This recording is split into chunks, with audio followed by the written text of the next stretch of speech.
a Sunday morning, sparing your time. And I really appreciate this effort from Anurag and Parinita.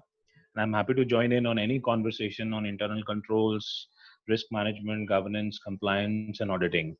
So the way we'll be going forward is, so I've designed this presentation to keep the discussion a bit objective so that we don't lose track of time and we are, meeting some of the expectations which the participants might have.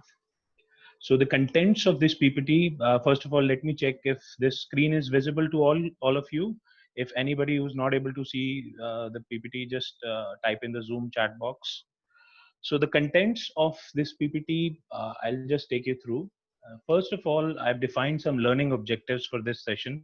Since we are all spending time and you've separated your Sunday morning 1 hour for this, so I thought let's keep it objective. We'll also be discussing some of the common pitfalls in internal control over financial reporting.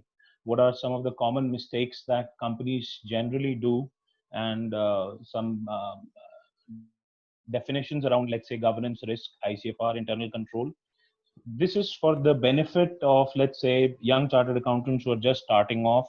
For seasoned professionals, you might feel that we don't need to discuss the definitions. You've been reading those for a lot many years, but still to keep it objective for the larger audience, I think I've just put one slide, two slides on definitions. Then some key considerations for ICFR and IFC projects. Then we'll be going through the phases and broad steps, which generally you go through when you are planning and executing your ICFR projects. We'll also share one template on illustrative project plan, which will have all the detailed steps, which typically you can use in terms of if you were to delegate this to your team or anybody who's junior in the team who needs a bit of guidance. Then we'll also share one illustrative template for risk and control evaluation, which would be more like a dummy template, which you can use for practice or your team can use for practice to innovate it further, to improvise on that template. You're free to do so. Then we'll also be discussing on a bit on proposals and some key considerations for proposals.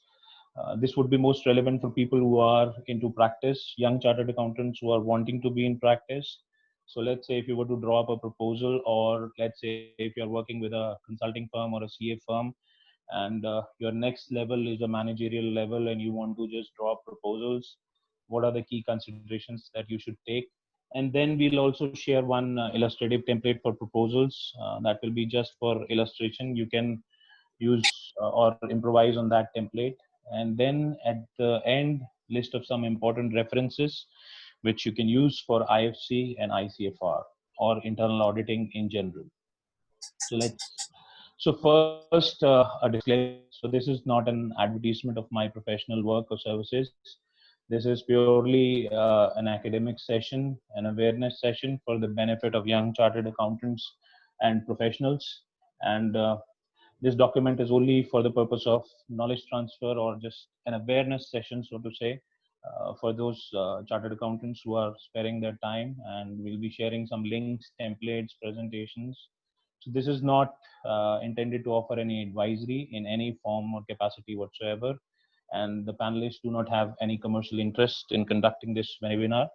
And then this is not intended to solicit any work directly or indirectly, or solicit any clients through this. The reason I'm giving some of these disclaimers is because as a professional practicing chartered accountant, I have to be mindful of these things and I have to abide by these things. So you please bear with me for this disclaimer. Then this document is a brief outline and does not cover the topic or the technical aspects in detail. Like I said earlier, this is more of an awareness session for young chartered accountants. And most importantly, one size does not fit all. Whether you're working in a consulting firm, working on a client, or you're working in an organization, you need to be mindful of what the specific requirements of your particular project are, and then customize your solution to the expectations of the organization or the client, or let's say the project management team in general. This presentation is only for the purpose of this webinar and not for public circulation. Then some ground rules. Parinita has already mentioned that whatever your queries are, we'll be taking all those at the end of the session. And you're free to type in your queries in the Zoom chat box or on the WhatsApp numbers given below. I think Zoom chat box would be most practical so that everybody can get a hang of those questions. And if there are some common questions, we can clarify those. And in case there is something which you feel is left out due to the paucity of time, you're free to WhatsApp me or Anurag for any of your questions or queries. And we'll be not discussing any or deliberating any company specific or organization specific issues. So we'll just keep it as a generic awareness session. And the templates at the end of the session are generic templates, and these are for the purpose of illustration only. And you can freely download those from the LinkedIn page, and those are available there. And before we begin, one most important disclaimer, like I said, one size does not fit all. Please be mindful of the environment that you're working in, the client that you're working on, and the expectations and the objectives of ICFR and IFC engagements that you work on. So some of the learning objectives I have broadly mentioned here is: one primary objective is to simplify the concept. Like we read the theory as per the Companies Act, we read the theory as per the guidance note, we read the theory as per a lot of available literature which is there.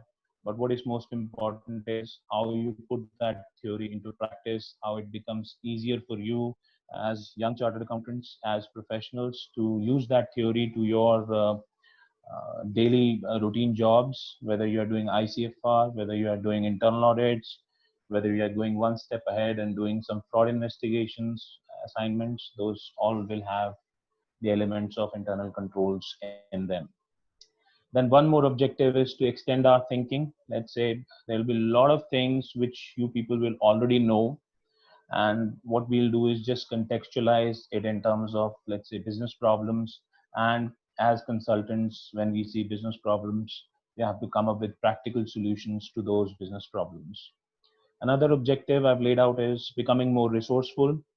I think we all face that challenge when we are starting off young, or initially during the initial days. We don't have those many resources, and we are more dependent on our managers, on our superiors, for gaining some knowledge or experience through whatever they have experienced in life.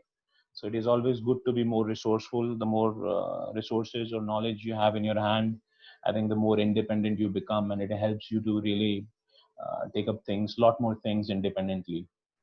And one more objective is to help you structure your ICFR templates to solve multiple objectives. Let's say one of the key elements in ICFR internal audits, or let's say fraud investigations, are internal controls. So how you can leverage the same templates for internal audit, your ICFR work, your risk and control self-assessments, or even some of the controls which might have an element of fraud, how you can use those in your fraud investigation planning and all. Then sharing some useful tips for better understanding of the topic so that you can effectively manage your ICFR projects. And then also looking at ICFR beyond compliance aspect.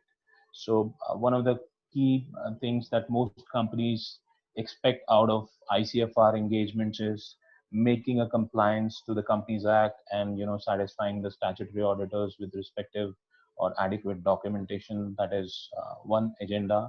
But to really gain value out of ICFR, people have to look beyond compliance. And as professionals, I think you have a lot more to offer with respect to internal controls. If you were to just take ICFR as first step, or a very basic baby step, if you have to move or progress towards this journey. Then also one slider on learning about the wider solution offering within the internal audit domain. Internal audit as a profession is very vast. There are a lot of areas where internal auditors can add value, and there is lot of thought leadership going around those areas, especially after this COVID scenario. So we'll briefly touch upon those things as well. Then some of the common pitfalls, some of the mistakes that companies make. These are not specific to one particular company, but generally what I've seen in a lot of ICFR engagements that I've done. So a lot of people think that ICFR is just for documentation compliance to the provision of the Companies Act. and to ensure that our statutory auditors get some sort of a clean documentation without many control failures or design gaps or those kind of things. And another pitfall is people think, some people, let's say, do have an opinion that IFC and ICFR are one and the same things. This will not be the case with people who are professionals. It is generally with companies who don't have mature internal audit and internal control systems. So there is a bit of lack of clarity in those smaller, or let's say mid-sized companies where the structures are not there. And then some companies also adopt the approach of suit the budget for documentation rather than solving the internal control problems. So if you were to look at ICFR or IFC or internal audit, you'll realize that it is a lot of work around internal controls, and you cannot be documenting things and within a budget and then thinking that your internal control problems will be solved. That is not how you take a problem and a solution approach. Then you might have observed in your professional journey that ICFR is reviewed multiple times without many tangible results or improvements coming out of ICFR. Let's say ICFR is reviewed by internal auditors because it has internal controls, risks. Then these are also reviewed by external consultants who are generally helping out management with ICFR documentation or management testing. Then this is also reviewed by statutory auditors. This is also reviewed by management personnel. So you can clearly see there is quite a bit of overlap in terms of the effort that goes out into reviewing the same document. And when you compare that effort to what comes out of an ICFR engagement as a control improvement or a really something of a serious issue with respect to internal controls in an organization, you'll be surprised to see that there are not too many instances of those cases. And one of the pitfalls is also not prioritizing the testing of controls for separate business units, factories within one legal entity. Some companies do also make a mistake, like, for example, let's say you have a manufacturing company which has 5 plants at 5 different locations. Now, if you were to test the same controls for 5 different locations or document the same controls within those 5 locations, your sampling will go high, your effort will go high, and eventually what you will realize is that there are a lot of commonalities in terms of the processes not being there or not good enough to manage those activities at those plants. So there can be a prioritization of control so that you really come up with actual issues. So like I said, another pitfall is not leveraging the risk and control matrices for multiple purposes, or creating a mistake of creating multiple documents for the same controls within the organization. Let's say you would be documenting some of your payroll controls for ICFR, and those controls will also be there if your entity is, let's say, required to do SOX or let's say ISA control evaluations. So there will be a lot of overlap when you look at those controls in details, and that is where, as internal auditors or professionals or as employees of the company, you can come up with ideas to maybe save some man hours or save some efforts in terms of how you design and test those controls on an ongoing basis. And sometimes you will also see that there is inadequate support or focus from top management, or inadequate resources staffing with the chief audit executives. And the internal audit function is typically a lean function. Some of it is outsourced, some of it is managed in-house.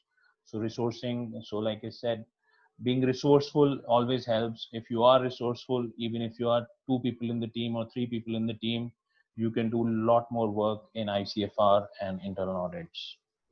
So moving ahead, some of the key definitions and why I have kind of put these definitions is, let's say people generally talk about governance, risk and compliance solutions. So internal audit is one of those solutions which comes within this broad domain, or let's say within this wide domain. Let's say if we were to look at the definition of corporate governance per se, and why I am looking at this definition, if you look at your standards on auditing or the international standards on auditing, or even let's say standards on internal auditing, there are few words which are repeatedly and commonly used in these. And what are these words? These words are communication with those charged with governance. Now, if somebody says, who are those people who are charged with governance? You need to first understand what is meant by governance. Let's say corporate governance, if you were to look at a textbook definition, it says corporate governance involves a set of relationships between a company's management, its board, shareholders, and other stakeholders.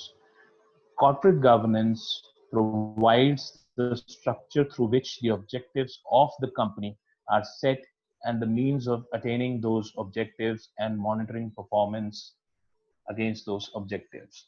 Now, if you look at the underlying idea behind this definition, or the underlying theme behind this, historically, or let's say even today, whenever a principal has to rely on his agents to handle his or her business, there will be governance issues. And that is why this definition is very important, even if you have to get a mandate for doing an ICFR, because your standards on auditing, because your standards on internal auditing require you to communicate with those charged with governance, and they are also responsible for setting up and monitoring the internal controls in the organization. And those internal controls are relevant for your internal audit, for your ICFR work, and even for your anti-fraud controls or anti-fraud measures you want to put in an organization. So I'll just briefly touch upon the standards on internal auditing here, which says dissemination of the results of internal audit and reporting the findings to management and those charged with governance is an essential part of any internal audit. Now, if you were to go back, let's say you're auditing a company which is a private limited company. Let's say in that private limited company, who do you send out your internal audit report to? Those are generally determined by, let's say, your engagement letters, your project plans, your reporting requirements, what you agree with the management. Generally, you will report to the management, or let's say the CFO or the CEO at max. But do you really interact with the people who are sitting on the board of a private limited company? Answer in most cases or many cases will be no. So these definitions are important to just set the context, and you have to look at the standards of internal auditing, SIA 370 also, which also talks about highlighting the effectiveness of internal controls and risk management processes to enhance governance in line with the internal audit charter or the terms of reference, which generally are given in the internal audit charter, or let's say in case of an external service provider, which could be any consulting firm. For above definition, I think the sponsorship and support becomes very important for internal audit and ICFR engagements. Let's say if you would get your sponsorship from the CFO of a company to do the internal audit, or let's say to do the ICFR, a lot of times there could be a possibility that the CFO might be expecting a documentation and a compliance engagement. That is where you have to engage with your stakeholders. That is where you have to engage with your clients to discuss the issues in detail, that how you actually do the meaningful ICFR engagements, or let's say how do you go about ensuring compliance as professionals, ensuring compliance as chartered accountants, or anybody who works in this field. Next comes the definition of a risk. So there are different definitions. Again, why I am picking up these definitions is because whether you do ICFR, whether you do internal audit, whether you do fraud investigation, whether you do a governance assignment, whether you do a consulting engagement, context is most important. I think a lot of times people take risk in a very different way. Risk is something that almost everybody knows, and risk is something that almost everybody understands. But what is relevant is, in your scenario, in your organization, with respect to the expectations that the stakeholders have, what is the context that you are setting in? So let's go by a couple of definitions. Let's say ISO 31000 standard is widely accepted. So it defines risk as an effect of uncertainty on objectives. Note that an effect may be positive, negative, or a deviation from the expectations. Also, risk is often described by an event, a change in circumstances, or consequences. A lot of times what you will see is we go by defining risk is as something that can go wrong. That's a negative connotation of risk, something that can go wrong. If you were to ask me, and if you were to give your reply in a one word answer, I'll say what can go wrong. Answer is everything. So if you go by, let's say, the definition given by Institute of Risk Management, it says risk is a combination of the probability of an event and its consequence, and consequence can range from positive and negative. The Institute of Chartered Accountants of India also defines business risk as a risk resulting from significant conditions, events, circumstances, actions, or inactions that could adversely affect an entity's ability to achieve its objectives and execute its strategies, or from the setting of inappropriate objectives and strategy. Now, this is also a very practical definition. Again, you'll have to look at the context. But if you, let's say, you were to be working in a bank or doing a risk evaluation or a risk assessment or a vendor compliance engagement with a bank, you will be defining the operational risk as something very different. It will not be the same definition which you would generally apply in a private limited company. So this definition is important to set the context and expectations. That is very important, that the expectations of the stakeholders, the board of directors, the CFO, the CEO is very clear when you're doing IFC and ICFR engagement. Now, let's say we were to look at the definition of internal audit. Let's say some of the definitions I have put here purely for the reference, because there is a lot of overlap between ICFR and internal audit, because both are about internal controls. So definition of internal audit as given by the ICAI is in a standard of internal auditing framework guidance. It says internal audit provides independent assurance on the effectiveness of internal controls and risk management processes to enhance governance and achieve organizational objectives. Again, you will see there is this word called governance which is being used, and it is important to again use it in the right context and use it in the appropriate manner so that all the expectations of all stakeholders are addressed. Now, if you were to look at the definition of internal audit, which is given by the IIA, it says internal auditing is an independent, objective assurance and consulting activity designed to add value and improve an organization's operations. It helps an organization to accomplish its objectives by bringing, now you note the word, by bringing a systematic, disciplined approach to evaluate and improve the effectiveness of risk management, control, and governance processes. Now, if you look at this last part of this sentence, it says risk management, control, and governance processes. Now, this itself is a very wide term, which we'll be touching upon in a later slide, that what all other activities that an internal auditors can really engage in. Now we've understood, let's say, what is internal audit. We've understood it talks about controls, it talks about governance. We've looked at the definition of governance. One of the most important definitions that will be used in ICFR or internal audit engagements is how do you define control? Definition of control, it says any action taken by management, the board, and other parties to manage risk and increase the likelihood that established objectives and goals will be achieved. Now you've read what is risk. It is an uncertainty with the objectives. Now you see what is a control. It is an action taken to increase the likelihood that established objectives and goals will be achieved.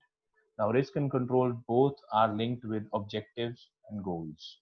Now it says management plans, organizes and directs the performance of sufficient actions to provide reasonable assurance that objectives and goals will be achieved. Important to note, in any internal audit engagement, the words used will be reasonable assurance and not an absolute assurance. This is a very important technical aspect that you should be mindful of whenever you are engaging with your CFOs or your chief of internal audit, uh, head of internal audit. Now, it also defines, let's say, what is control processes. Control processes are the policies, the procedures, both manual and automated, and the activities that are part of control framework designed and operated to ensure that risks are contained within the level that an organization is willing to accept. Now, one question is, what is the difference between a policy and a procedure? This is one question which I almost asked to all young chartered accountants. Obviously, senior people will know the difference very clearly. So the basic in this is, let's say, a policy is what all can you do in the organization. Procedure is about how you do it. So that's the fundamental difference between the two. One says what you can do. Sometimes there'll be procedure and policy manuals, which we'll talk about both, but generally policies are what you can do, procedures are how you do it. Coming to the our main topic for today, ICFR and IFC.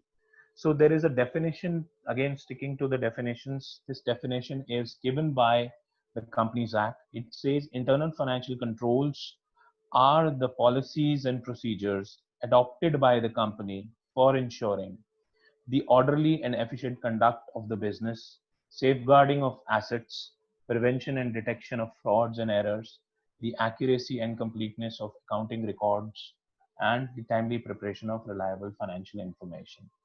Again, this definition, if you look at this definition, it also talks about the company which processes financial reporting in does financial reporting and prepares the financial statements for external purposes in accordance with the generally accepted accounting principles. Generally, a company's internal control over financial reporting includes those policies and procedures that pertain to the maintenance of records and that fairly reflect the transaction and dispositions of the assets of the company. Again, provide a reasonable assurance that transactions are recorded as necessary to permit preparation of financial statements in accordance with the generally accepted accounting principles, and that receipts and expenditures of the company are being made only in accordance with the authorizations of management and directors of the company. So these definitions are important because whenever you are designing your templates, you have to be mindful of how you are documenting the risk, how you are documenting the control. Again, another important aspect is to go back to Standards and Auditing 315, which says identifying and assessing the risk of material misstatement through understanding the entity and its environment. So these are also very important aspects. Whichever business you are doing the ICFR for or internal audit for, you have to be aware of the environment and you have to be mindful of what exactly you're doing. So we spoke about, there was a word which came in the previous slide, which talked about a framework. So now one of the globally accepted and most widely used frameworks for internal control is the COSO framework. It has 5 broad parameters and it also defines internal control.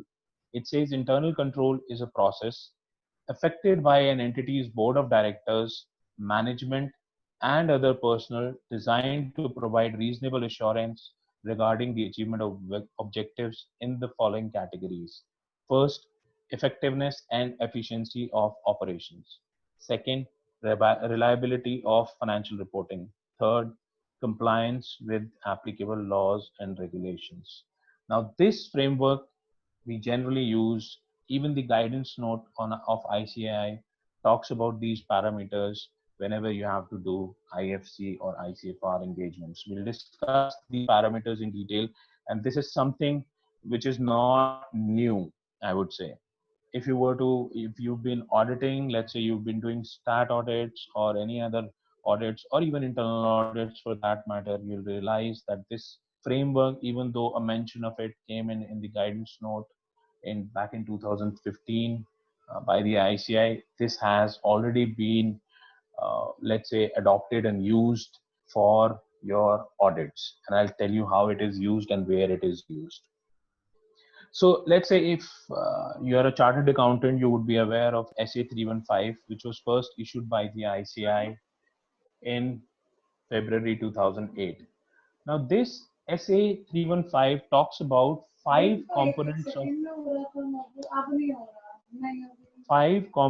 of internal control as they relate to a financial statement audit. And what are these five components? First is the control environment. Second is the risk assessment process. Third is the control activities. Fourth is information system and communication. Fifth is monitoring of controls. And if you go to the COSO framework, all these five elements are the parameters defined in the COSO framework. So this COSO framework has been in use as early as 2008 or even prior to that with respect to stat audits in India. How much of assessment happens, documentation happens, I will not comment on it, but this has been a requirement by the Standards on Auditing 315 that the auditors have to make an assessment when they are commenting on the reliability of the financial reporting. I'll not go much into the detail of the technical aspects of standards on auditing, but what I will do is just take one or two examples to simplify what all textbook definitions we have read. And I take this example quite often with mostly with the young chartered accountants, or let's say people who come to me for articleship or any sort of training that I do. Let's say if I were to show you this chair, and if I were to ask you that suppose you have to sit on this chair, what is the risk you perceive while you're sitting on this chair? A lot of people will have common answers. A lot of people will think about risks in terms of even going to the extent and saying falling from the chair, breaking or hurting my back, and those kind of negative connotations which you will generally come up with. Now, if I were to just replace this chair with a sofa and I ask you the same question, if you were to think about a risk, if you have to think, sit on this sofa, I'm sure a lot of people will already be thinking something bigger as compared to the chair example. But in both the cases, the context is the objective. Why I take this example in terms of risk is, let's say if you were sitting on a chair and somebody asks you risk and you immediately go to thinking about negative connotations, I'm sure you have not thought about the objective. Why you are sitting on chair, that is your objective. If your objective is to test the strength of the chair, then those negative connotations are absolutely right and would be the key and primary risk you have. But if your objective of sitting on the chair is to do something, and that objective after sitting 1 hour on the chair is not met, then that particular thing will be your biggest risk. I think this is one common day example which I could give to you, and there could be 50 more examples which I can quote from everyday life, but we are short on time, and maybe we'll take up those examples sometime later. So the key message on that chair example was not to lose sight of the context. The objective in business is very important. Most of your risks, or majority, 80% of your risks, top risk, will be your objectives not being met. 20%, let's say, not being met on time or delay or some inefficiency on those process.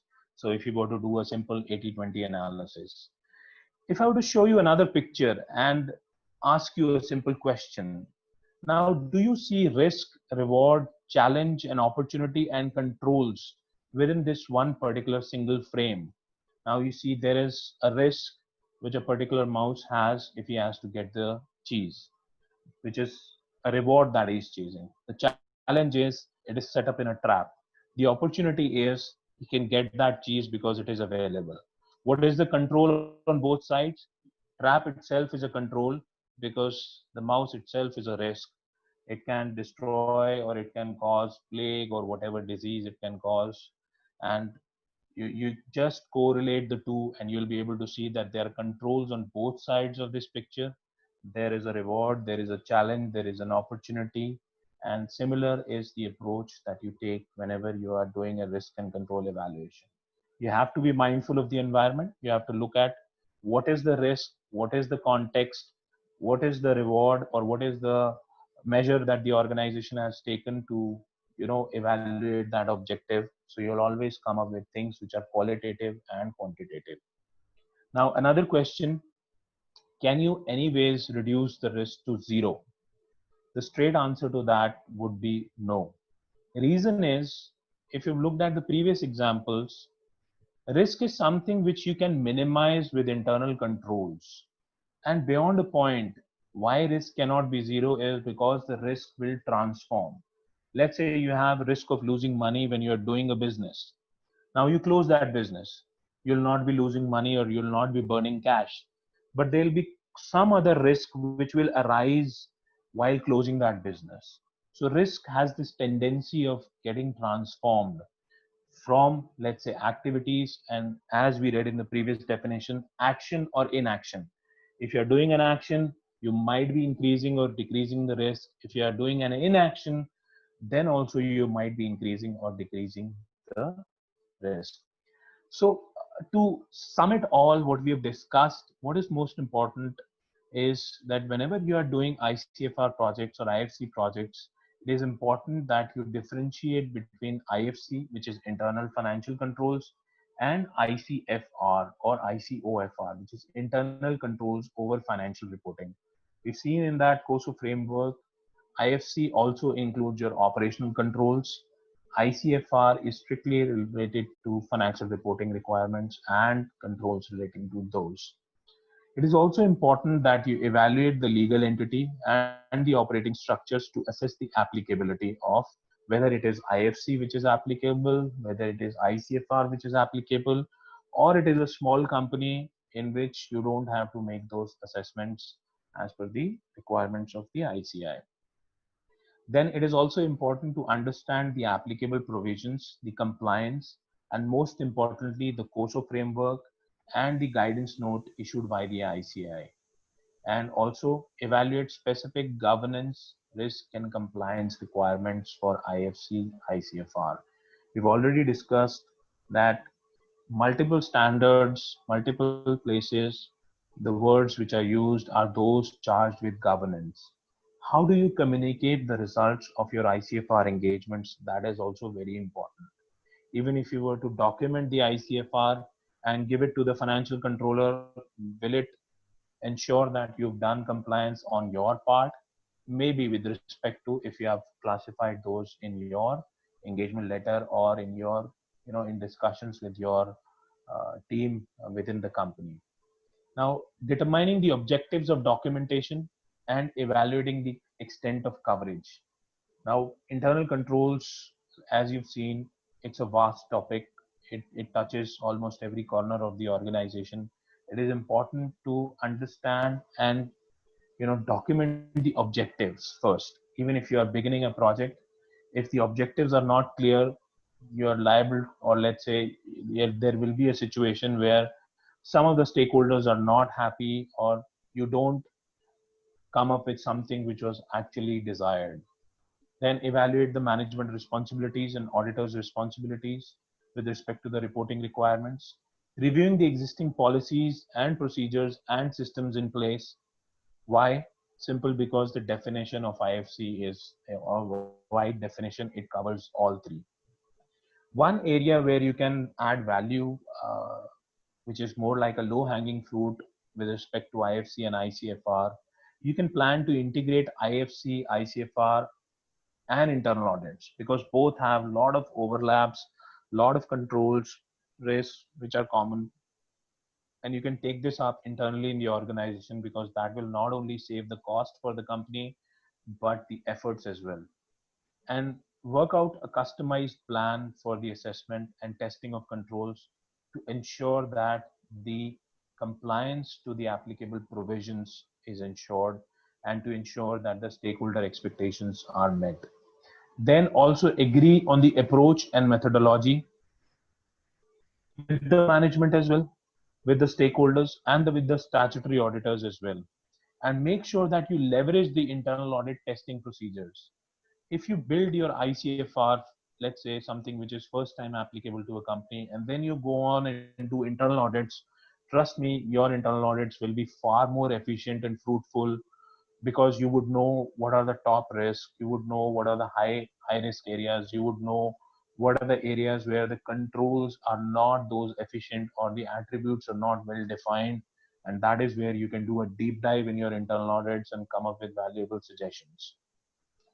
Use standard templates to address multiple requirements. Like if you were to look at ICFR templates, those can also act as internal audit programs. Those can act as risk and control matrices. Those can act as design assessment templates. Those can act as evaluation of, let's say, can be used for evaluation of anti-fraud controls or fraud risks within an organization. So it is important to, uh, use templates in a way that those can solve multiple purposes, those can address the requirements of multiple stakeholders, because every control that is implemented in an organization is a cost for the organization. Even if you are drafting a policy and setting up and rolling out a policy, drafting the policy itself is a cost in terms of the time and resources that goes into it. Implementing the policy is also a cost. So it is important to optimize the cost of compliance, be it internal audit, IFC, ICFR, and internal controls. So what is most important is to have a project plan that works for your organization or your client. So Anurag will be sharing a template with you and discuss how you can design or define your project into different phases, what are the steps that you can take, how you can create a sequence of steps so that your particular objective of internal control or IFC or ICFR or internal audit is met, and you are able to close that out easily with your stakeholders and solve the purpose of that. Over to you, Anurag. Yes. So all of you. So the IFC starts with the design phase, as is listed. Phase one is designing the controls. So that basically means that first of all, identify the key processes, and then identify the risk in those processes, and do a process walkthrough, understand the process, and then document the controls which are there to mitigate the risk. These are basically the as is controls. So and the deliverables that come out of after this phase is the risk and control metrics, the RCM, that is, and the process flow charts, which list down the detailed process in the template of a flow chart. So basically, it is an easy to understand kind of a easy to understand document. This is sometimes a client deliverable, sometimes it is not as per the engagement. And after that, we also have like a design gap report, or the list of design gaps. For example, if there is no control, no existing control for a risk, then it's called a design gap. Or if there is a control but it fails, at the first sample or at the design level, then it's also a test of design gap. It's also known as a TOD, test of design gap. So that's basically so even this first phase is the test of design. So it basically means the testing, the documentation of the as is controls, and the testing of the design of those controls. Then comes the second phase, which is the testing. Now the controls which you have already drafted uh, in the design phase, now these controls are tested in the second phase. So, and now the main questions you might have is like, what is the frequency, of what is the sampling methodology, or how much sample should be taken. So the sample is dependent on the frequency of the control, and it's as per the ICI guidelines. So, for example, if it's a key control and it's multiple times daily control, uh, it happens as needed. So then we have to take a sample of 40. And if it's a non-key control and multiple times daily control, then we have to take a sample of 25, and so on. If it's a monthly control, we have to take a sample of 3. If it's half yearly or yearly control, we have to take a sample of 1, and so on. It's strictly as per the ICI guidelines what most companies follow. So these are like the sampling methodologies for the testing of these controls. So you already have documented the control and the frequency of control.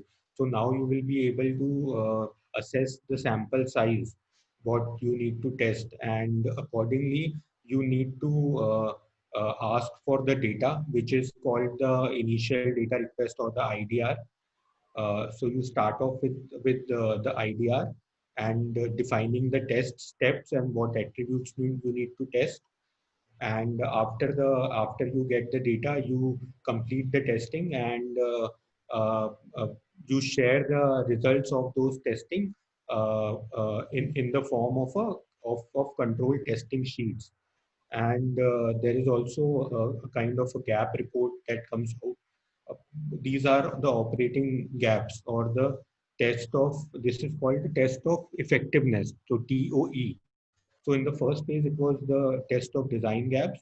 Now, whatever whichever gaps or whichever controls are failing at the design level, we don't test them because they are already failed in the design level. For all the other controls for which we are testing, uh, it can be either a pass or it can be a fail. So for all the failed controls, like for all the controls, we prepare a testing sheet, but for the failed controls, we make an exception report and hand it over to the management and discuss with the relevant control owners. And then comes the third phase, which is like the operating effectiveness. Now, this is moreover related to the control self-assessment or by the control owners. So it's basically the control owners, they themselves assess that if the controls are working fine or not, and also the work on the remediation plans or the recommendations suggested in the for the failed controls in the phase 2 testing.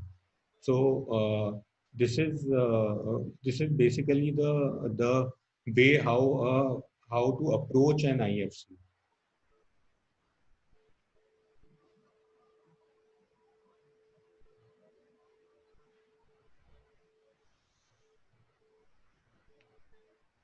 So again, coming on to the approach that is required. So as a step number one, you need to understand the business, the industry, whatever industry your client is. You need to have a basic understanding to understand what processes are most critical for them and which are the critical risk in that business. Then check the applicability of ICFR and IFC, and then formalize your agenda or put an agenda and list down all the major processes that you are going to be doing. Then listing out all the risks which are applicable to all those processes, and also you have to get it validated by the management about the risk that you are going to be that you have identified and what you are going to test. And then you understand the org structure. First of all, while after all this has happened in the background, first of all you will while starting you will have to ask for the SOPs or the policies or the standard operating procedures that the uh, that the company is following. That will by that you will be able to get a good understanding about the processes followed in that particular company.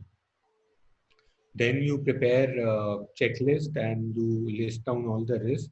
Then after understanding the process through the SOPs and the policies, you need to conduct a walkthrough, which basically is that understanding the flow of activities with the help of a sample, and collecting the documents. And this is very important point, because this is important for understanding the process, and how the process is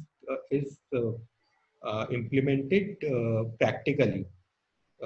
Sometimes it so happens that there is in SOP has listed down certain steps, but in reality, it's a little different. So that is how walkthroughs become very important. Then after the walkthrough and basis the walkthrough, you will be able to list down the as is controls, or document the as is controls within the organization. Then after that, you will have to benchmark those controls and see if those controls are sufficient, or they need more controls or some better controls. And as we say that, in the process you will also be checking the design test of design. So and therefore you will be getting the design level gaps, and whichever as a next step you will be testing the as is controls or the listed controls, and then you will be sharing the recommendations in the form of the gap summaries, be it the test of design gaps or the test of effectiveness gaps with the management, uh, as was discussed in the earlier slide also in the deliverable section. So that is basically about the approach that you need to have. So again, I would like to say that the most important thing is the most important thing is the walkthroughs. Walkthrough should be very, very detailed, and the more detailed your walkthrough is, the better process understanding you will be able to gain.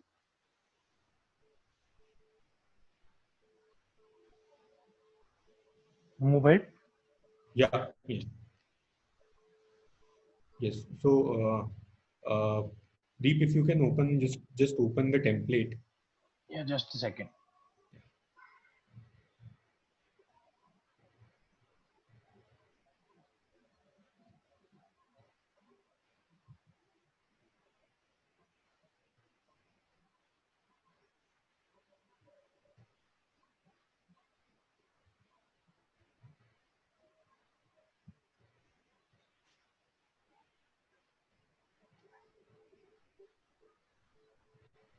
Is Yes. it visible? Yeah, it is visible. So, as listed above, the project phases are planning. First phase starts with the planning, in which you list down the scope of the audit, whichever processes you are going to cover in the IFC, and then starts the fieldwork. Fieldwork here, it's given tentative 4 weeks with 2-3 resources. Yes, it's generally like that, but it depends on the business also, that how much time and resources are needed. And this in this step you do all the field work which was discussed, which I have already discussed also, right from understanding the policies and SOPs to doing the uh, uh, framing the internal controls after doing the walkthroughs, and all of that. And then the last phase, as a last phase, is the report issuance, which is also like kind of divided into two parts. First is the test of design or the design gap report that you give to the management, and then after the testing happens, you have to give or you have to share the test of effectiveness failures with the management. So this is a detailed program which you can use, which is available freely for download, or Anurag can share it over an email to you. It has all the steps which you typically would need to do, how you plan it, how you execute it, how you know close out the project, and what are the specific deliverables which will be there at each of those steps or phases. What I've tried to capture maximum in this. In case you feel there is some other expectation which pertains to your particular organization or client, you can always customize this plan or add those steps to it, and take it forward with respect to your requirements. So we move on to the presentation again. yeah.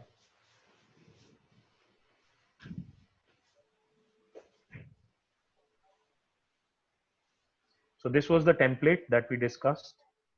So moving on, looking at ICFR beyond compliance, and Anurag will brief you on this. Yes. So what practically happens is that some of the companies, they look at an IFC just as, as a tick in the box compliance activity.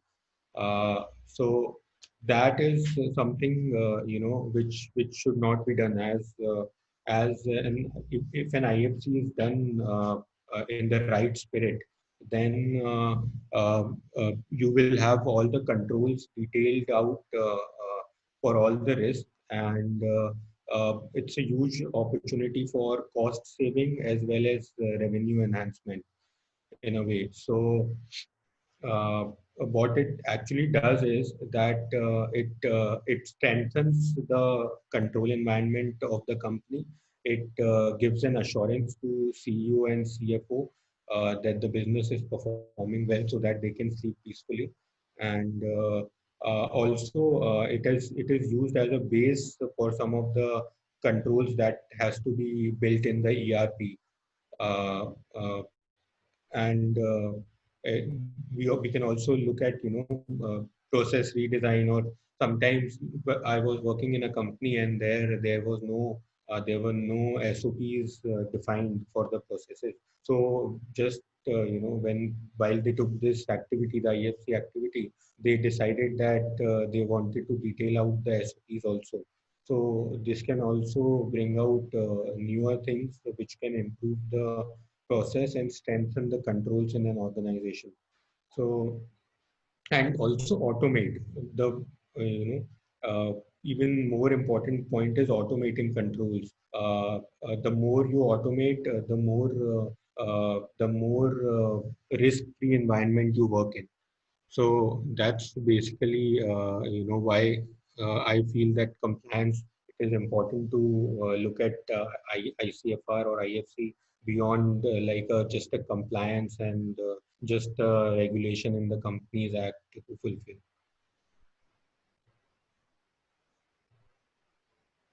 Yes, if we can open this template. Yeah.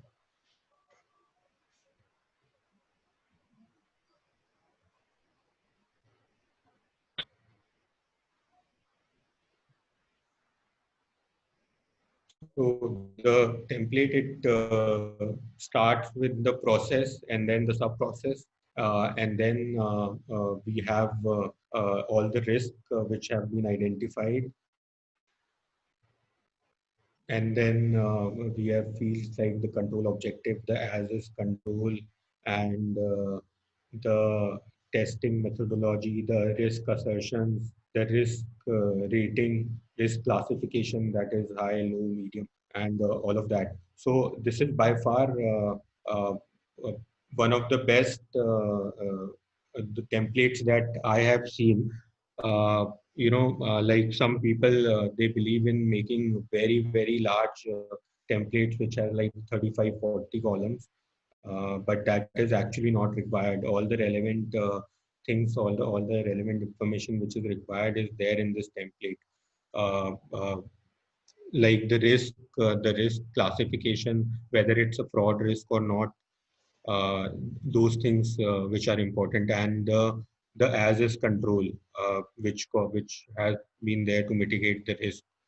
So this is there. So Deep, one of the basic questions that most of the students or the most of the students face a problem in are the risk assertions. They really get confused about which risk assertion should be applicable in which control. So if you could just briefly explain to all of us, and clear this confusion. Sure. What I will do is I will just take you through this entire template in just about 5 minutes, and whatever we have discussed, how it is practically applied in this. So we already looked at the definition of risk. We are saying it is uncertainty attached to the objectives. Now, if you were to look at a simple fixed asset plant and machinery process, you will find that there are sub activities or sub processes which are there, which starts off with acquisition of asset, receiving the asset, doing the coding classification, capitalization and accounting, then some repair and maintenance happening on those assets, and then some spares consumption, which is natural in wear and tear of the assets. And then you do the accounting and depreciation on assets, and there might be scenarios where a disposal, sale, or transfer from one unit to another unit would happen. And then there is a process of physical verification of the assets, right?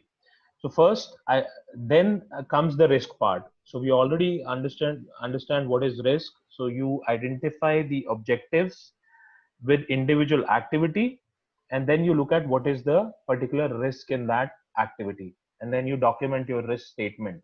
Again, keep in mind the chair example. You have to not lose the context. Here, you can also use an approach where you can say what can go wrong in that particular process or activity, because this is something which is coming out of the guidance note or the annexure to the guidance note of the ICAI, which says documentation of internal financial control. They have given a very elaborate document, and there is an appendix to it which lists down a lot of risks. So what I typically do in these sort of assignments or projects is I club those risks at an impact level. Let's say if you were to look at a physical or let's say fixed asset acquisition. Now either your requirement analysis is incorrect, or your expenditure is not done in a timely manner, or it leads to a delay in acquisition. Either ways, the impact will be either you will do some inappropriate expenditure, or there will be a negative impact on the production for which the asset is being used. So using this approach, you can actually club 2 or 3 risks with a impact on the objective. That is where you can rationalize your risk and controls as well. Now a fixed asset process here has, let's say, 11 risks. There could be 22 risks as well. There could be 30 risks in this as well. But what is important is you're mindful of what the guidance note says and what the organization expects out of you. Now, risk classification, you need to have a criteria. What is a high impact risk? What is a medium impact risk? What is a low impact risk? Let's say thumb rule is if it defeats your objective completely, it is a high risk. If you are able to meet your objective, but partly meet it or meet it with some delay, or let's say inefficiently meet it, it is not 100% achievement of the objective, but let's say 80% of the objective, you say it's a medium risk, depending on how much impact or financial impact there will be on the organization. Then a low risk could be the objectives are met, but with only some improvement opportunity with respect to the procedural aspects, or there could be some efficiency improvement. That is how you can, design your own risk classification criteria, or use the guidance which is given by ICAI or Institute of Internal Auditors or any of the consulting firms, big four firms you might be working with. Then comes the as is process to mitigate the risk, or the controls to mitigate the risk. So we've already seen the definition of what is control. Now stick to the definition and ensure that all the items in the risk are, addressed with respect to whether those controls are systemic controls, whether those controls are policy, procedure, people, process, technology. You can bifurcate between the three. Now, risk associated with control. This is a requirement which is given by the guidance note of the ICAI, and the classification criteria is also given in that guidance note. You can also map this whether the risk associated with the control operating effectively or not effectively, it is higher or not higher. Then comes attribute to be tested. Now, we've already discussed, leveraging the same template for multiple purposes. And this column becomes most important for you when you have to leverage the template. Let's say if you were to do it purely for an ICFR engagement, you just define the attributes where you see a financial reporting or a compliance risk, because that is your ICFR requirement. Now, if the requirement is for an IFC, you can keep those risk statements as at an impact level, but you can enhance the attributes and include the operational aspects so that those controls also have the operational attributes attached to those when you're testing those controls. That is where you can translate your ICFR into IFC, and these attributes can be linked directly to the COSO framework or the 5 broad parameters. You can add attributes with respect to policy, delegation of authority, or let's say a systemic control or other control activity or monitoring control or information communication. Around those 4 or 5 broad parameters, whatever becomes applicable in that particular organization or scenario, you can always enhance the attributes. Now, these attributes, again, if you were to do an internal audit on these, you would need all these operational reporting, financial compliance attributes. Let's say you were to evaluate fraud risk in this, then you would need some attributes which give an indicator what are there any anti-fraud controls there, or is the environment or the particular activity susceptible to a fraud risk. That is where you can again further enhance the attribute. So Anurag also spoke about key and non-key controls. Just to briefly give you an idea, this template also talks about key and non-key, and it talks about financial and non-financial. So if at an impact level there is no financial impact with that control failing, you would say it's a non-financial control. An example could be some monitoring MIS which is being circulated, let's say on a monthly basis, which is not used for, let's say, financial decision making, or let's say has no impact with respect to financials. That could be a non-financial control. And what is a key control? Key control is that control which must operate effectively to reduce the risk to an acceptable level. Now, what is that acceptable level? That acceptable level is determined by whether you are defining risk appetite with respect to each of the risks you have identified. Now, for ICFR, we generally don't define the risk appetite and all. But if you were to do a risk and control matrix or define a risk register, further enhance this template, you can always come up with risk appetite into this. And you can also map the KPIs of that particular activity or the control executors or control reviewers in that activity and take it to the next level. Now comes the question of assertions. What are these assertions? Why these are relevant? These assertions are most important. Let's say if you were to assess these controls, on what parameters do you say that this control impacts my financial statement or it does not impact my financial statement? Let's say existence with respect to balance sheet, occurrence with respect to P&L, and completeness with respect to balance sheet and P&L, valuation with respect to balance sheet, allocation with respect to P&L, rights and obligations with respect to balance appearing in the balance sheet, and then presentation and disclosures when it comes to financial statements. Now, what does the existence says? That the assets and liabilities on a particular balance sheet date are in existence, whether this particular control will impact those or not. What does occurrence say? Occurrence say that whatever transactions happen in a particular period, those are recorded in that particular period, and expenses or let's say incomes are coming in the P&L with respect to that period only. One of the most common examples is, let's say, whenever you are reviewing the cutoff control. Completeness says whatever items that are appearing in the balance sheet and P&L, all transactions have been included. It does not have part of the transaction which is not included. What does valuation says? That the assets which are stated in the balance sheet or the liabilities which are stated in the balance sheet are valued properly. And what does the rights and obligations say? It says that the assets which are appearing in the balance sheets are rights of the entity, and the liabilities which are appearing on the balance sheet are obligations of the entity. Then what does the presentation and disclosure say? That whatever disclosures you are making in those financial statements, those are as per the generally accepted accounting principles. So we've gone through the definition of internal control over financial reporting and IFC, and we've seen that the word generally accepted accounting principles come in repeatedly. So this template is extended to say whenever you are evaluating controls on certain parameters, do you see any design gap or improvement opportunity on those? And once you've seen the design gaps, you say that there are no design gaps, then you determine whether the control is effective or ineffective. Now, next comes the internal control component. These components are straight away taken from the definition of IFC, which is given in the Companies Act. And what are those 5 parameters which are given in the Companies Act? First is the policies and procedures, safeguarding of assets, prevention and detection of frauds and errors, accuracy and completeness of accounting records, and timely preparation of financial statements. What is the nature of control? Is it a preventive control or a detective control?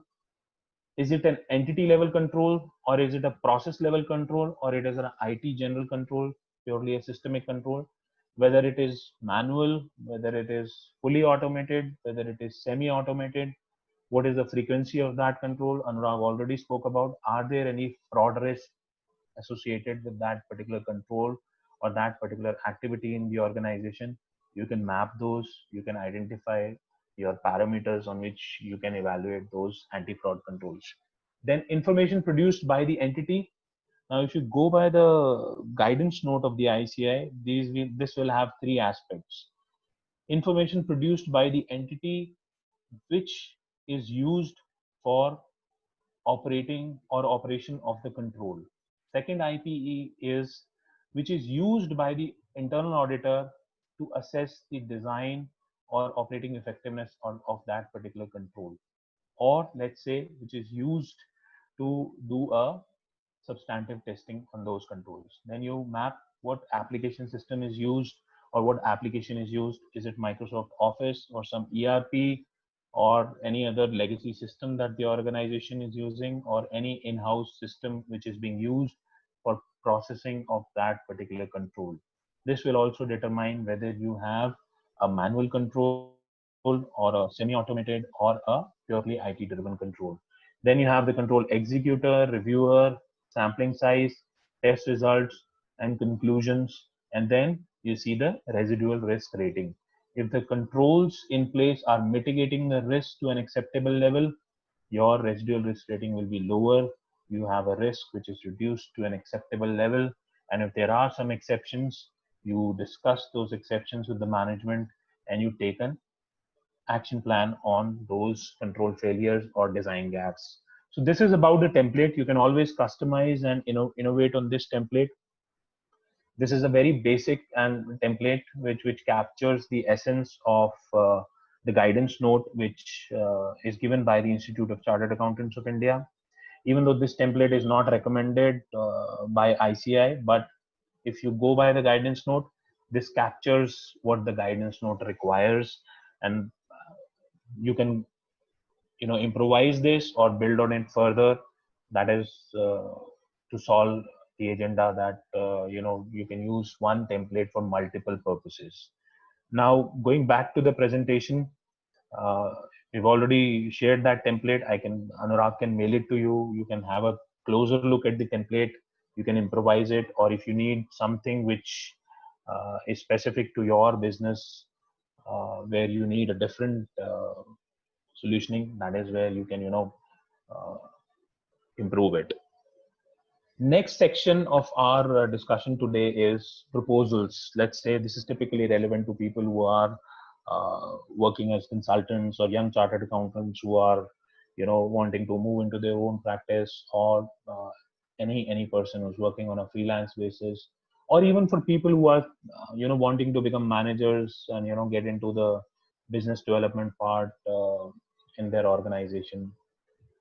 So there was one recent survey which was done by the Institute of Internal Auditors, especially I think during April 2019, during this COVID time. And what that survey talks about is, for the internal auditors, most impactful activities, and this survey was included 2000, more than 2000 respondents, and it says most impactful activities observed among those respondents for internal audit have been: first, updating the risk assessments; second, carrying out audit projects; third, creating awareness of key controls; performing research and benchmarking; performing essential first and second line tasks and processes. Now, why this is relevant? If you were to take an internal audit or an ICFR activity within your organization, lot of people, or almost every company I know of, is struggling, or I see on LinkedIn or social media, everybody is struggling with COVID-19. Now, do you think that people will be focusing on compliance to a policy, or the policy itself will undergo a change because the whole dynamics of how you work in an organization have gone for a change? And that is where, again, I go back to my previous slide. I say context is most important.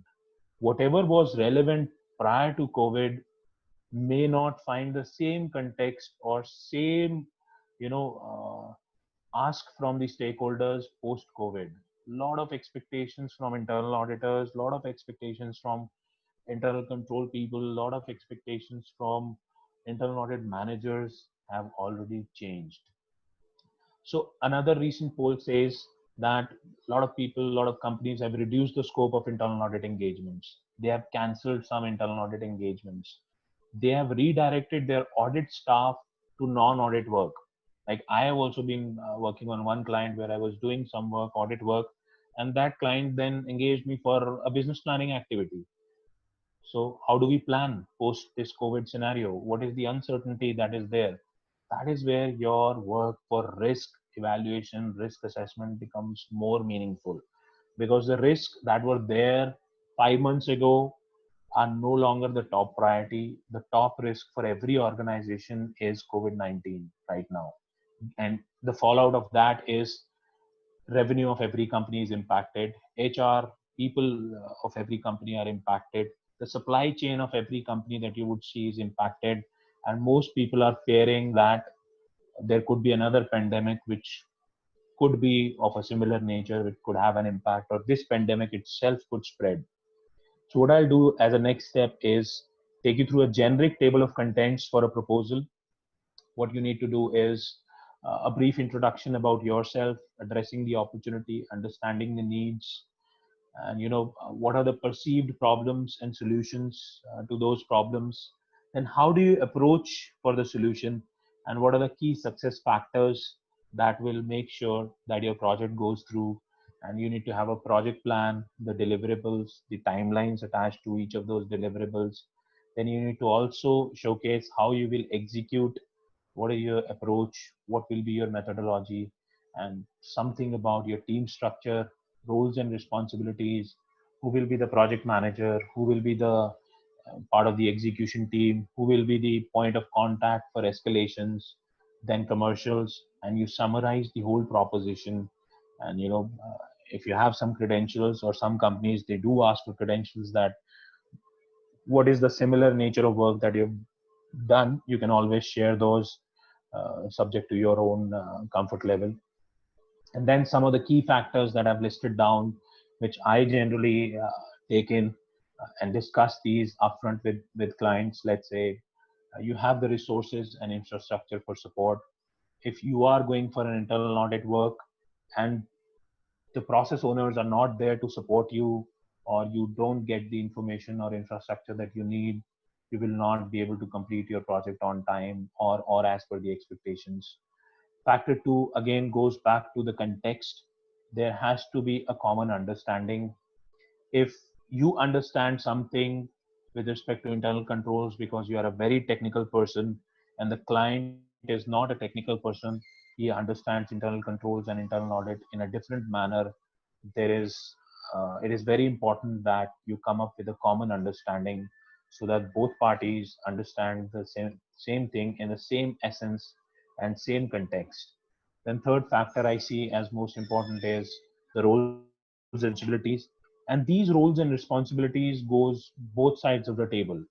The client also has a role to play in internal audit and ICFR engagements. If you don't get the policies for review, if you don't get the data for review, you'll not be able to do your work. And your responsibility will be to do your job proactively, communicate with the client, or whatever problems you are facing, you address those problems with the clients. Then teamwork and no conflict of interest. It is very important to have a team which thinks in a uniform manner, and there are no conflict of interests within the team or with the stakeholders. Then you need to have a plan and you have to execute as per the plan. So plan is not something which is written in stone. It is always typically in internal audit. It is always subject to change and improvisation as you come across new facts, new data, new insights into the business. And also one thing which is most important in projects is transparency. That with respect to the team, with respect to the client, with respect to the stakeholder, you can't be in a situation where the chief of audit executive wants certain information to be shared or observations to be reported out, and the CFO does not want those observations to be reported in the IA report because the statutory auditors might make a noise. That is where you have to come up with uh, firm commitments on both sides, that what will be the level of transparency. And as auditors, we have to always maintain professionalism. We can't just drop an observation. At least I have not done that in my career. I've never dropped an observation. So, whichever way that has to be communicated transparently to the relevant stakeholders.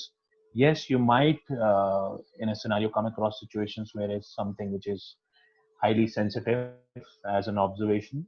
You need to find an appropriate channel to communicate it. And like we have seen that all the standards say that those charged with governance, it is important to communicate with those charged with governance and to put your point across and do your job in a professional manner.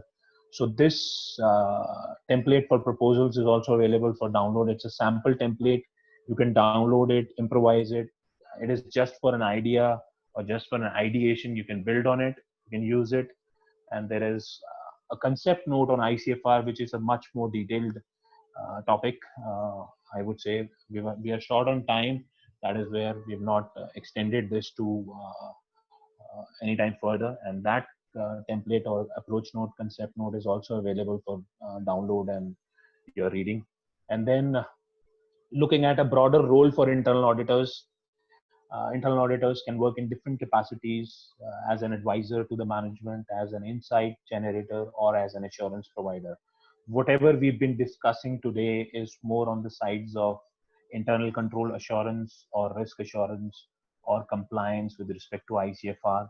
You can always go one step ahead. Let's say you were to talk about corporate governance as internal auditors. Now, if one of your clients were to discuss with you the topic of those charged with governance, and you were to ask your client, what are the three documents pertaining to governance in your company, then as an internal auditor, you can always look for those documents. To give you an example, a board charter could be one of those documents. Audit committee charter could be one of those documents. A CSR committee charter could be one of those documents. A delegation of authority could be one of those governance documents. How task or decision making is delegated. You can also do a lot of work on risk management. You can also do a lot of work on business continuity, business resilience, especially in these times of COVID where everybody is talking about being resilient and being resilient and those kind of things. You can always generate some insights. You can always look at business models of your clients. You can always do an audit around culture. You can always do an audit around strategy, performance, enterprise risk management. You can always do an audit around IT, social media. You can always do an audit around sustainability. You can also do work around fraud, data analytics, third party contract assurance, and many more things which can be under these three broad items. and the objective would be value addition or value protection through your internal audit work, which essentially revolves around governance, risk management, and controlled processes, if you were to go strictly by the definition. And then there are some useful links. You can always visit coso.org. You can always visit Global IAA website. There is a lot of tons of thought leadership on these sites. And one free resource which I find very useful, at least in the Indian context, is a knowledge bank website given by the ICI. It is kb.ici.org. Most of the things, or everything, almost everything, is free on this website. You can download, you can look at the thought leadership from IIA. You can always share your feedback or your queries through WhatsApp. We are always happy to help. If you have any questions, we can take your questions. I think this was the agenda for today. And if you are having any questions, please feel free to write those in Yes. the Zoom chat box, and I'll be happy to answer those. Thanks, Deep, for this presentation. I have one question. Like for example, now with this COVID situation coming in, there are a lot of travel restrictions, and plus many people might not want to travel. So if you are doing a manufacturing client or a manufacturing assignment in which there are like different plants in different parts of India, uh, and you are asked to audit certain processes in that manufacturing for that manufacturing unit that manufacturing company, then how do you go about with the process walkthroughs and the process understandings and and all of that?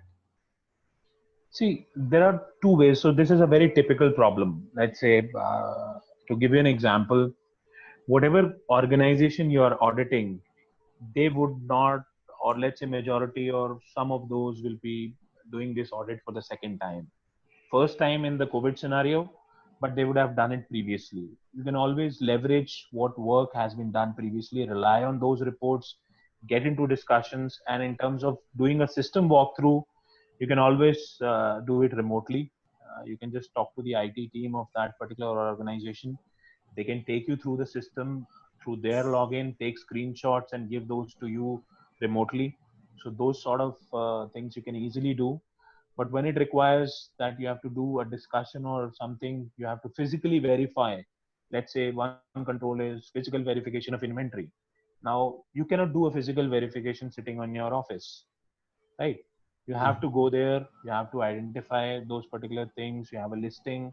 So those controls, again, you can prioritize or figure out a way how you can do it. And some of these controls, which, like you mentioned, there are non-key controls. You can always adopt an approach where you can say, go back to the client and say, whatever people are sitting in the organization, which are your people, ask them to give a self assessment on those controls, and let us look at those self assessment and see how correct those are or how transparent those are. And then you can, define your audit procedures accordingly. But for the design walkthrough, you can always read through the policies. System walkthroughs, you can always go through remotely with the application, discuss the application controls with the IT person. He can remotely, take the screenshots with his login, share those with you, and you can use your experience to, judge those controls. I think large part of it, if you break it down into an 80-20, I think remote audits can be done easily. To give you one example, just last month we did audits of bank branches, and majority of the work we did remotely. All of our data was provided to us. What we had to do is something which needs to be checked on a Finacle or a banking system. We were given access to nearest branch for one day so that we can go in non-peak hours to those branches and conclude our assessments. So wherever there is some conclusion that needs to be drawn and that requires a physical visit, you can, prioritize or deprioritize that. Otherwise, a lot of data analytics can be done remotely. A lot of evaluations can be done remotely. You can leverage, like I said, leverage your ICFR for doing your internal audits, leverage your risk and control matrices, leverage the previous audit reports, and then do the Zoom discussions with the process owners, and they can share those walkthrough documents with you. So that is how practically you can approach it. Sure, thanks. Thanks, Steve.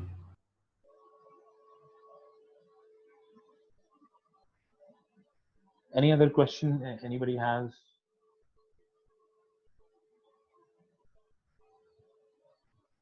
Hi, Deep. Hi. Hi. So we have one question from Mr. Rajdeep, Yeah. that are the requirements of IFC and ICFR mandatory, and what will be the risk rating for such requirements? See, these requirements are guided by the Companies Act. So there is a criteria which is given, Mm-hmm. which depends on turnover and borrowings. So if you are a small company with a turnover of less than 50 crores, then these requirements don't apply. But if you are a company which has borrowings which are greater than 25 crores, or turnover which is greater than 50 crores, then these requirements do apply. And the risk rating, I think there's no criteria for risk rating as such. I would say if you were to rate the requirement per se as a legal requirement, you'll have to look at the penalties which are there in the Companies Act. So there are specific penalties which are laid out for non-compliance to the Act requirement, and there are some generic penalties as well. But I think government has been lenient on some of those requirements, so to say, and they've come up with certain circulars that whatever delayed compliance that companies are doing, they are allowed an extension of time to do those compliances. But more important than the compliance aspect is that the responsibility of directors with respect to internal audit, or with respect to internal controls or risk within the organization, I think there is no discount on that. And those responsibilities are enhanced, so to say. Just to give you an example, in this COVID scenario, internal control framework and your ICFR requirements, they will all talk about control activities, and they will all talk about control environment. Now your environment has changed, your control activities have changed. Most companies, or majority if not all, have most of their workers working remotely. And for 6 months, 3 months, there are a lot of new risks which are arising out of working remotely, be it with respect to data privacy, be it with respect to information sharing, be it with respect to insider trading, with respect to, let's say, public listed companies. So you will have to judge those requirements in individual scenario. As far as the Companies Act is concerned, the requirements for ICFR are unchanged, I think, since 2015 or 16. Those remain the same, but the responsibilities of directors are enhanced purely because of the risk landscape that has changed, or the control environment, or the control activities that have changed in almost every organization due to this COVID. I hope Sure. that answers your question. Yes, Rajdeep, I hope that answers your question. Uh, I have one more question on my private box, that you told that you need to customize your templates for the policies and drafting the proposals. So any specific points that you should consider when you're doing so, I think when you're most important, customizing the yeah, policies? Yeah. most important point is the context. Mm-hmm. Like every organization is different. There Okay. are different people, there are different policies, there are different procedures, there are varied systems. Even if you were to look at 10 companies who have implemented SAP as their main accounting ERP package, Mm-hmm. or majority, if not all 10 of those would have implemented at a different level. Correct. Some would have matured it to a greater extent. Some you might even find they are using it as bad as Tally. So you will have to customize. So I think most important thing is, customize with respect to the context. What is the expectation? What does the stakeholder want? And then customize. Because at the end of the day, whether you are working in a company or you are a consultant, what is most Mm-hmm. important is what does the client or the stakeholder want, and what is good for the business. So If the true. business requirement is not clear, a lot of times I've seen even chief audit executives. One time it happened is there was one person who came up to me and said, The promoter of our company says the governance on this company is 2 on 10. I asked him, what do you mean by governance? How do you demonstrate that? And that senior person did not have the answer. So you have to have the context every time. Without the context, most of it is paperwork. So true. And I think understanding the requirement of the client and understanding their scope of work, that forms the base of, I think, drafting any proposal or any policy for any business. Absolutely. Yes. So really well put, Mr. Deep. It was actually the apt answer. Okay. So any more questions, anybody? There's one more question. Have you seen ICF and ICFR being automated with any ERP? Not with respect to ERP, but I think this can be easily done. If a lot of companies you would see they are running compliance on a self-assessment mode. Uh, I would not say there are a lot of companies who have automated. Big Fours have these tools. I think EY has a very good tool, which is I think Risk Manager or something. They have automated this ICFR. They come up with these standardized matrices and all. You can always do that through a web solution. I think this is something easily doable wherever you have companies who are running compliance on a self-assessment mode. All you need to do is just modify your template to make it into a self-assessment template, and Mm-hmm. then upload it on the same compliance portal, and everybody can be doing it. I think this is one solution which is very easy to be doing, and this is one where you actually save cost for your organization. So a lot of companies or consulting firms, they charge a handsome amount to clients just to visit their let's say properties or offices to do these ICFR documentation and evaluations, while majority of the work can be done remotely. And if you have an IT tool to do it, I think this can be done. And as far as linking it to the ERP, I've seen ACL being integrated with SAP to throw up constant alerts wherever there are purchase order exceptions, policy exceptions. I think there is no end to the automation. I think you can soon be seeing people using bots where you are having policy parameters being automated, and whenever there is an exception to a policy, an email will go to some XYZ in the organization. Those sort of solutions are already coming up. Large firms are investing heavily on that. I think that is something to be looked forward to. Okay, great, great. There is one more question for Mr. Anurag. Yeah. Working as an internal auditor, how difficult is it to agree on approach with the, statutory auditor for testing procedures? Sure. So once the testing or the test of effectiveness is complete, at that time the statutory auditors they ask for the IFC testing sheets. So and they themselves then do the walkthrough and perform the testing. I mean, on a sample basis, like Mhm. sample as they take our thing as a base to understand the process and to look at the control environment, and they then take samples from among the internal auditors sample, and then they test the controls as such. So yes, so different stat auditors have different mindsets and different way of evaluating the controls. So it is sometimes a challenge also to convince the stat auditors about the templates and everything. So it's best to align with the stat auditors to solve their queries. The more you engage with them, the more comfortable they will be.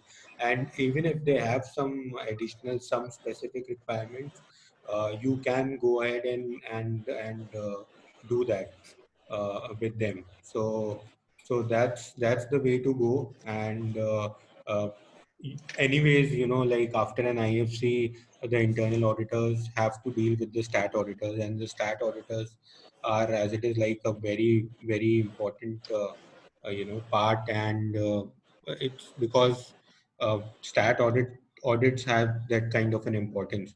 So it's best to, keep communicating and align with them, and solve their queries. Okay. I think Thank another you so much. practical way, if I can add to it, what Anurag has already said, another practical way which I most often use is, or which I find that it is agreeable to most people or majority of the stakeholders is, you agree with your stat auditors on the materiality aspect. Let's say if you were to do a materiality assessment on a financial statement level or on an account level.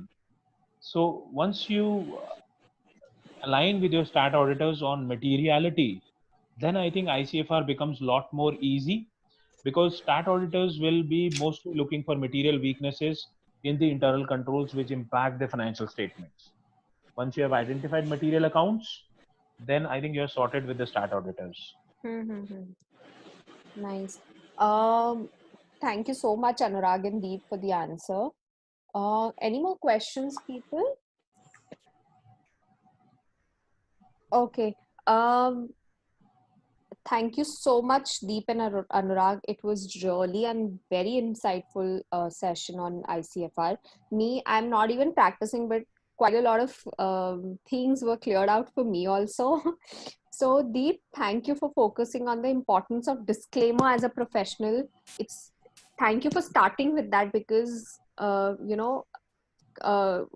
getting clear of what your stand is in the session is very important, and this goes for, I think, every professional out there in whatever field you are. When you clear out what is your stand in the session and the disclaimer, it's really important.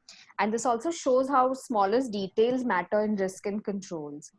And thank you for breaking down ICFR and simplifying the work of an internals control professional so well.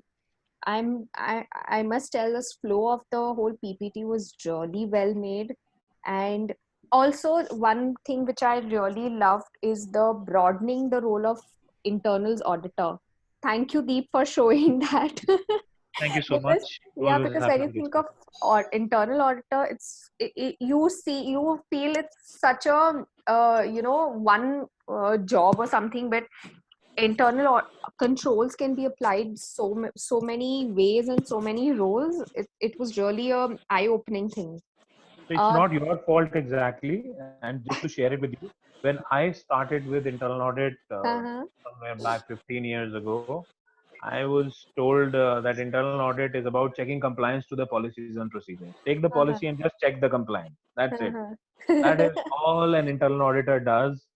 Nobody ever spoke about what is a business model, how companies making money, how companies losing money, Uh-huh. what are those people who are charged with governance. I also saw the SA 315 pretty late, so to say. When I came into my practice, that is where I felt the need that standards on auditing are something which are needs a bit of refreshment. So I picked up those out of my free time, and I am happy to see a lot of things exist for a long time. It is just that whatever we are involved with, we sometimes either deprioritize, or by the passage of time we forget those things, even though Exactly. we know many of those things. Everything is going back to basics. When you go back Yeah. to basics, your concepts get more clear. Yeah. Yeah, and thank you, Anurag, for explaining the whole project planning thing so well. And the template for project planning was really helpful, and I'm sure the young CAs will gain a lot of out of it. And even the drafting of proposal was really beneficial. And I will also take few points where I can imbibe that in my work too. So overall, thank you so much, Deep and Anurag, for giving your special time to everybody and explaining this concept of ICFR so well. Thank you so much. Thank you so much for everybody for being there and asking your queries. If you have any more queries, you can very well. I'm sure Deep and Anurag will be really glad to help you out even on private Sure. messages. Sure, anytime. Thank Sure. you so And much. special thanks, Deep, for accepting my invitation. And not many people know that till late night yesterday you were preparing or compiling the presentation. So thanks a lot. A lot of hard work goes into this. And thanks a lot, Deep, for coming in and sharing your thoughts on IFC. Thank you so much, everyone, for listening, for your patient hearing, for sparing your time on a Sunday. And thank you, Anurag, for this initiative of yours. I think it helped me to, just while I was compiling a couple of new thoughts that came to my mind. So I'm thankful to you for those. And thank you, Parinita, for taking this up and for, organizing this and for, really being there for the time. I look forward to keeping in touch with both of you, and thank you Definitely. everyone for spending your time. I'll share this PPT with you on LinkedIn as well. You're happy to I'm happy to share it.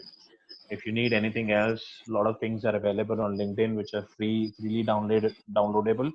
You can use those. If you have any questions, please feel free to post it on a WhatsApp. Even if I am not in a scenario able to take your call, I will definitely respond or call back you. Sure. Thank you so much, Deep and Anurag. Thank you. Thank you, and have a good day. You Have a too. good June. Looking forward for something positive. Thank Sure. you. Thank you so much. Thanks.